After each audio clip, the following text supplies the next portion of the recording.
नमस्कार भक्तों, मैं आरती सेन आपको सुनाने जा रही हूँ पशुपति व्रत की कथा।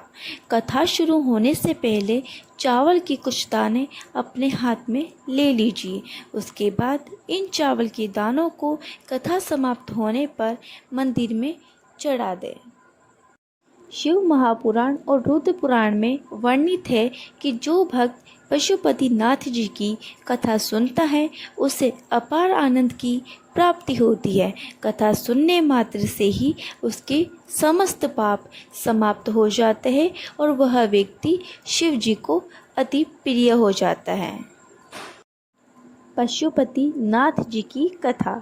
एक समय की बात है जब शिव जी चिंकारा का रूप धारण करके निद्रा ध्यान में लीन थे।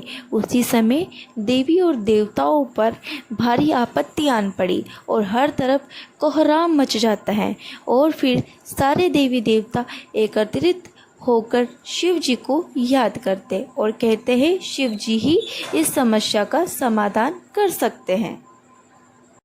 इसीलिए उन्होंने शिव जी को वाराणसी लाने की कोशिश की, लेकिन जैसे ही शिव जी ने सभी देवी देवताओं को अपनी ओर आते हुए देखा तो वह नदी में कूद गए, क्योंकि उन्होंने चिंकारा का रूप धारण कर रखा था और उनकी छलांग इतनी तेज थी कि उनकी सिंग के 4 टुकड़े हो गए।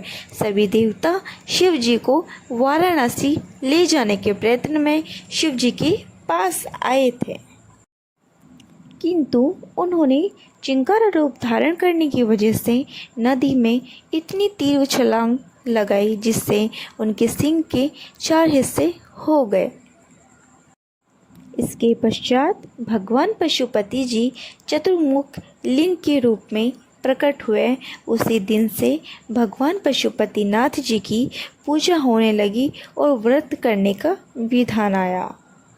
पशुपति नाम का अर्थ, चूँकि भगवान शिव जी इंसानों के साथ साथ पशुओं व सभी जीव और वनस्पतियों के भी स्वामी हैं। शिव जी के अनेक प्रमुख नामों में से एक पशुपति भी है। अगर पशुपति का विच्छेद किया जाए तो इसका अर्थ है पशु का पति, यानी पशुओं का पालन करता। यही कारण है भगवान शिव जी को पशुपतिनाथ के नाम से भी जाना जाता है। बोलिए श्री पशुपतिनाथ की जय।